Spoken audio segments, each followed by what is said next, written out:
اور کہنے لگی، کیوں ہم مسلمان نہیں ہیں کیا؟ میری عمر اس وقت 5 سال تھی جب میں نے پہلی مرتبہ قرآن مجید ختم کیا تھا۔ میں نے جب فاطمہ کی بات سنی تو غور سے اسے دیکھنے لگی۔ میں بولی، میں نے تو سنا تھا کہ تم لوگوں کا قرآن تو 40 پاروں کا ہوتا ہے۔ میری بات سن کر وہ کہنے لگی، ہمارے پیارے نبی صلی اللہ علیہ وسلم پر جو قرآن مجید نازل ہوا تھا اسے 3 حصوں میں بانٹا گیا ہے اور ہر حصے کو پارہ کہا جاتا ہے۔ اس کی بات سن کر میرا تجسس مزید بڑھتا جا رہا تھا۔ میں نے کہا، تم کیا ایک خدا کو مانتی ہو؟ وہ سب کچھ بتانے لگی۔ ہاں، ہم ایک خدا کو ہی مانتے ہیں، اس کے 1,24,000 انبیاء پر ایمان رکھتے ہیں اور یہ عقیدہ رکھتے ہیں کہ جو بھی خدا کے ساتھ کسی کو شریک کرے یا اس کے دین میں رد و بدل کرے وہ انسان کافر ہو جاتا ہے۔ میں فاطمہ کی جانب مائل ہونے ہی لگی تھی مگر ایک دم سے ابو کی بات ذہن میں آئی کہ شیعہ تو جادوگر ہوتے ہیں، اپنی باتوں میں پھنسا لیتے ہیں اور سامنے والا دیکھتا رہ جاتا ہے، مگر مجھے تو فاطمہ کہیں سے بھی کوئی جادوگر نہیں لگ رہی تھی۔ اس کے باوجود میرے ذہن میں کئی سوالات تھے جن کا وہ میرے ہر سوال کا انتہائی نرمی سے جواب دے رہی تھی۔ آخر میں اس سے پوچھ بیٹھی، یہ شامی غریبہ کیا ہے اور تم لوگ وہاں کیا کرتے ہو؟ میری بات سن کر وہ خاموش ہو گئی۔ کہنے لگی، میں چاہتی ہوں کہ تم اس بار 10 محرم کو میرے ساتھ جا کر خود دیکھو کہ شامی غریبہ میں کیا ہوتا ہے۔ ہم سب شیعہ مل کر شامی غریبہ میں آخر کیا کرتے ہیں۔ میں نے جب فاطمہ کی بات سنی تو میں اچل کر اس سے کئی قدم دور ہٹ گئی۔ میں کہنے لگی، میرے ابو میرا سر دڑ سے الگ کر دیں گے، میں تمہارے ساتھ شامی غریبہ کیسے جا سکتی ہوں؟ کیا خبر وہاں میرے ساتھ کچھ برا ہو جائے؟ فاطمہ بولی، یہ سب تو تم لوگوں کی سوچ ہے، خیر تمہاری مرضی ہے، اگر تم 10 محرم کی شام میرے ساتھ جانا چاہو تو ضرور بتا دینا، جب تک تم سب کچھ اپنی آنکھوں سے نہیں دیکھو گی تمہیں یقین نہیں آئے گا۔ میں نے فاطمہ کی بات پر غور کیا تھا، اس روز گھر گئی تو اسی سوچ میں گم رہی۔ نماز پڑھ کر دعا مانگی تو شام غریبہ ذہن میں آئی، قرآن مجید کھول کر تلاوت شروع کر دی، مگر فاطمہ کی باتیں میرے دماغ سے نکل ہی نہیں رہی تھی۔ ایسے لگتا تھا جیسے اس نے مجھ پر سچ مچ جادو ہی کر دیا ہو۔ میں آیت الکرسی پڑھ کر خود پر دم کرنے لگی مگر دماغ اس جانب سے ہٹ ہی نہیں رہا تھا۔ اگلے روز میں کالج گئی تو عائشہ بھی آئی ہوئی تھی۔ میں نے اس کے سامنے تو فاطمہ سے کوئی بات نہیں کی مگر میں اس سے اپنی کیفیت بیان کرنا چاہتی تھی، یہاں تک کہ اسے کہہ بھی دیا کہ تم نے کل سے مجھ پر کیسا جادو کر رکھا ہے کہ مجھے سکون ہی نہیں مل رہا۔ دل کہتا ہے کہ شامی غریبہ دیکھے مگر دماغ روکتا ہے کہ تم برباد ہو جاؤ گی۔ فاطمہ نے مجھے اپنے پاس بٹھا لیا، ہم کینٹین میں تھے، اس نے مجھے قریب بٹھا کر نواز رسول صلی اللہ علیہ وسلم کے بچپن کے واقعات بتانا شروع کر دیے۔ میں جیسے جیسے تصور کرتی جا رہی تھی میری بے چینیاں کم ہوتی جا رہی تھی۔ آخر میں فاطمہ بولی، 4 دن بعد 10 محرم ہے، تم میرے ساتھ چل جانا، میں تمہارے محلے میں تمہیں لینے آؤں گی۔ نہ جانے کیوں میں نے جانے کی حامی بھر لی تھی، میں بس حقیقت اپنی آنکھوں سے دیکھنا چاہتی تھی۔ 10 محرم کا دن قریب آ رہا تھا اور ہمارے ہاں قرآن خوانی رکھی گئی تھی اور نعت کی محفلیں سجائی گئی تھی۔ 10 محرم کا دن چڑھا تو میں نے روزہ رکھا ہوا تھا کیونکہ آج کے دن کا روزہ بڑا بابرکت سمجھا جاتا ہے۔ میں شش و پنج میں مبتلا تھی، سمجھ نہیں آ رہی تھی کہ کیا بہانہ بنا کر گھر سے نکلوں۔ میرے ابو نے سب کو منع کر رکھا تھا کہ آج کی شام کوئی بھی عورت گھر سے باہر نہ نکلے۔ میں نے کچھ سوچا، اپنی زندگی میں پہلی دفعہ ابو سے جھوٹ بولنے کے لیے آئی۔ ابو سامنے بیٹھے تھے، میں کہنے لگی، ابو میری دوست عائشہ کے ہاں قرآن خوانی ہے، اس نے مجھے خاص طور پر آنے کی دعوت دی ہے، تو کیا میں اس کے ہاں چلی جاؤں؟ ابو نے یہ سنا تو کہنے لگے، ہاں وہ میری ایک عزیز کی بیٹی ہے، اس لیے تم چلی جاؤ، بھائی تمہیں چھوڑ کر آئے گا اور جب واپس آنا ہو تو مجھے فون کر دینا۔ میں نے ہاں میں سر ہلا دیا اور میرے پاس موبائل بھی موجود تھا۔ میں نے فاطمہ کو کال کر دی۔ مغرب سے کچھ دیر پہلے ہی بھائی مجھے عائشہ کے گھر کے پاس چھوڑ کر چلا گیا۔ وہاں فاطمہ آ چکی تھی۔ اس کا گھر ہمارے محلے سے 10 منٹ کی دوری پر تھا۔ اس نے سیاہ لباس پہن رکھا تھا اور سیاہ بورقے میں ملبوس تھی۔ مجھے کہنے لگی، یہ تم نے سفید چادر کیوں پہن رکھی ہے؟ کیا تم جانتی نہیں آج 10 محرم ہے اور تم شام غریبہ کے مجلس میں جا رہی ہو؟ یہ لو، میں تمہارے لیے کالی چادر لے کر آئی ہوں۔ میں نے اس کی بات مانی اور فوراً چادر سے خود کو لپیٹ لیا۔ آگے نہ جانے میرے ساتھ کیا ہونے والا تھا۔ دل میں عجیب سے وسوسے بھی تھے، جبکہ فاطمہ پرسکون تھی۔ اس نے میرا ہاتھ تھاما اور مجھے اپنے ساتھ لے جانے لگی۔ وہ ایک شیعوں کا محلہ تھا جو ہمارے محلے کے بعد آتا ہے۔ ہر طرف بڑے بڑے بینرز لگے ہوئے تھے۔ میرا وجود تر تر کانپ رہا تھا۔ دل چاہا کہ سب کچھ چھوڑ کر واپس بھاگ جاؤں، مگر میں ایسا نہ کر سکی۔ ذہن میں تصویریں بن رہی تھی۔ کہا جاتا تھا کہ یہاں پر غلط کام کیے جاتے ہیں، کہیں آج میری عزت۔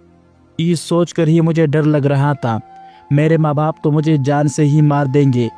میری آنکھوں میں خوف سے آنسو آ رہے تھے، مگر واپس جانے کا کوئی راستہ بھی نہیں بچا تھا۔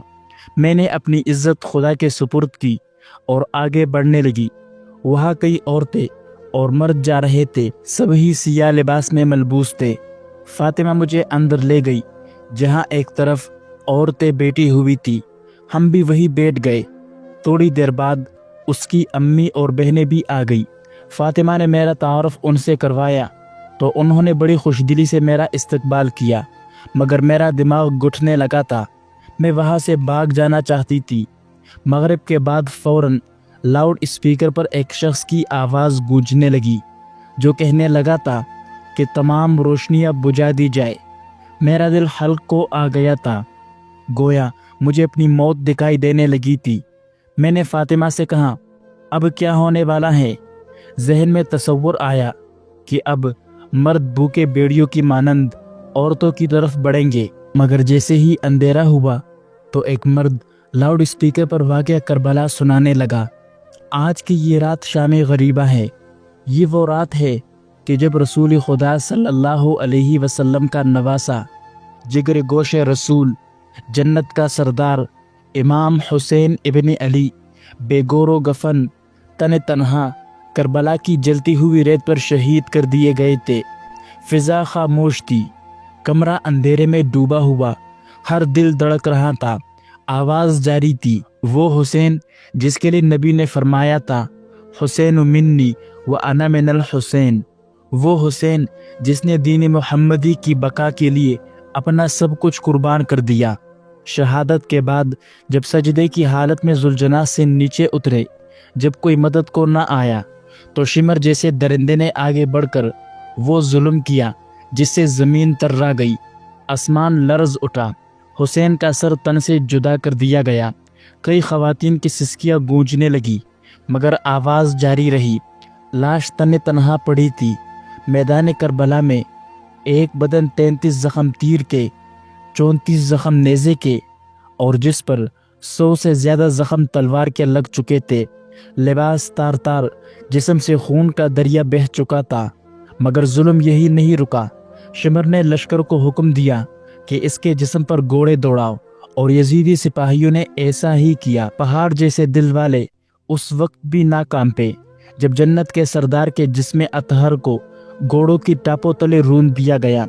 چھاتی پس گئی، پسلیاں چور ہو گئی، چہرے کی شکل مسخ ہو گئی جب رسول اللہ صلی اللہ علیہ وسلم کے نواسے کو شہید کر دیا گیا تو ایک بھی مرد باقی نہیں بچا سوائے امام حسین کے بڑے بیٹے جو اس وقت بیمار تھے۔ امام زین العابدین کے علاوہ سب شہید کر دیے گئے۔ یہ وہی حسین تھے جن کے لیے آسمان نے سورج کو روک دیا تھا، اور آج زمین خود کو لعنتی محسوس کر رہی تھی کہ اس پر اتنا ظلم کیوں ہوا۔ خیمے میں موجود مستورات رونے لگی تھی جب یزیدی فوج خیموں کی جانب آئی اور خیموں کو آگ لگا دی گئی۔ ان کے پاس نہ بھائی تھا، نہ بیٹی، نہ بانجی اور نہ ہی بھتیجے، سب صحرا میں پامال کیے جا چکے تھے۔ خیموں کو آگ لگی تو سب یا حسین کی پکار بلند کرتے ہوئے باہر کی جانب دوڑے تھے۔ ایک خیمے میں امام حسین علیہ السلام کے بڑے بیٹے موجود تھے۔ سیدہ زینب نے جب اپنے بھتیجے کا خیمہ جلتا ہوا دیکھا تو بیمار بھتیجے کو کندھوں پر اٹھا کر باہر آئی تاکہ بھائی کی آخری نشانی کو بچا سکے۔ کئی مستورات اور بچے اس باغ دوڑ اور آگ میں جل گئے تھے۔ 4 سالہ بیٹی بی بی سکینہ جن کے برقعے میں آگ لگ چکی تھی، وہ اپنے بابا کا نام لے کر روتی ہوئی مدد کو پکار رہی تھی۔ خیموں کا سیاہ دھواں اور اندھیرا پھیل چکا تھا۔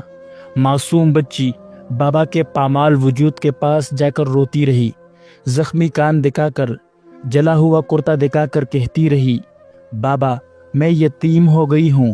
شمر نے بالیاں چین لی، خیمے جلا دیے۔ پھر کچھ وفاداروں نے آ کر خاموشی سے قبر کو دی اور حسین علیہ السلام کو دفن کیا، مگر تب تک سجاد علیہ السلام زنجیروں میں جکڑے، بیبیاں بے چادری میں، بچے یتیم ہو چکے تھے۔ بی بی سکینہ باپ کی لاش سے لپٹ کر سو گئی تھی اور وہیں سے اس کی سانسوں کی لڑی ٹوٹ گئی تھی۔ پھر چند لمحوں کی خاموشی کے بعد کمرے میں ہچکیوں، سسکیوں اور آنسوؤں کے سوا کچھ نہ رہا۔ اندھیرے میں سب کو لگ رہا تھا کہ وہ خود کربلا میں موجود ہے۔ آسیہ کا دل جیسے دہک رہا تھا اور فاطمہ کے پہلو میں وہ کانپ رہی تھی، جیسے برسوں کی سچائی اس لمحے اس پر آشکار ہو رہی ہو۔ اس منظر کو شام غریبہ یعنی غریبوں کی شام کہا جاتا ہے، اور 10 محرم کی یہ شام جب منظر کشی کے طور پر بیان کی جاتی ہے تو روشنیاں بجھا دی جاتی ہے تاکہ سننے والوں کا ذہن اس پل کربلا کے منظر سے جڑ جائے۔ جب میں نے یہ سب سنا تو میرا وجود کانپ رہا تھا، میری آنکھوں سے آنسو رکنے کا نام ہی نہیں لے رہے تھے۔ میں سسک سسک کر رو رہی تھی۔ میں نواز رسول صلی اللہ علیہ وسلم پر ڈھائے گئے مظالم سن کر برداشت نہ کر سکی۔ دل سے بے ساختہ کروڑوں بار درود و سلام ان کی ذات کے لیے نکلے۔ 30 منٹ تک اندھیرا رہا، پھر روشنی ہو گئی۔ سبھی عورتیں رو رہی تھی۔ وہاں مرد و خواتین کے بیٹھنے کا الگ الگ انتظام کیا گیا تھا۔ شام غریبہ کی مجلس ختم ہوئی تو کئی حقائق مجھ پر آشکار ہوئے۔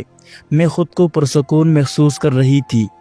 رسول اللہ صلی اللہ علیہ وسلم کے فرمان پر میں نے عمل کیا تھا اور یہی سیکھا تھا کہ بغیر تحقیق الزام تراشی کرنا غلط ہے اور نہ ہی جھوٹ کو پھیلانا چاہیے جب تک حقیقت اپنی آنکھوں سے نہ دیکھ لی جائے۔ واپسی پر میں نے راستے میں فاطمہ سے کہا، فاطمہ کیا یہ سب کچھ ہر سال ہوتا ہے؟ فاطمہ نے دھیمے لہجے میں جواب دیا، ہاں ہر سال 14 صدیاں گزر گئی، لیکن ہر سال ہم وہی دکھ پھر سے جیتے ہیں تاکہ دنیا بھول نہ جائے کہ ظلم کے خلاف کڑا ہونا کیسا ہوتا ہے۔ مجھے لگتا تھا کہ تم لوگ پتہ نہیں کیا کرتے ہو، اور آج میں نے جو دیکھا وہ میرے ایمان کو جھنجھوڑ گیا۔ فاطمہ کی آنکھوں میں ایک خاموش چمک آئی۔ تمہارے دل میں سچائی کو قبول کرنے کی جگہ تھی آسیہ، ورنہ اندھوں کے سامنے چراغ بھی بے نور ہوتا ہے۔ آسیہ نے گردن جھکا لی اور سرگوشی میں بولی، مجھے معاف کرنا، میں نے تمہارے بارے میں، تمہارے مذہب کے بارے میں نہ جانے کیا کیا سوچا تھا۔ فاطمہ کے لبوں پر ہلکی سی مسکراہٹ آئی۔ کبھی کسی کا ہاتھ تھام کر حق تک پہنچنے میں شرمندگی نہیں ہونی چاہیے آسیہ، یہ سفر تم نے خود کیا ہے، میں تو صرف راستہ تھی۔ فاطمہ نے مجھے حفاظت سے اپنی ماں اور بھائی کے ہمراہ گھر سے کچھ فاصلے پر چھوڑا تھا۔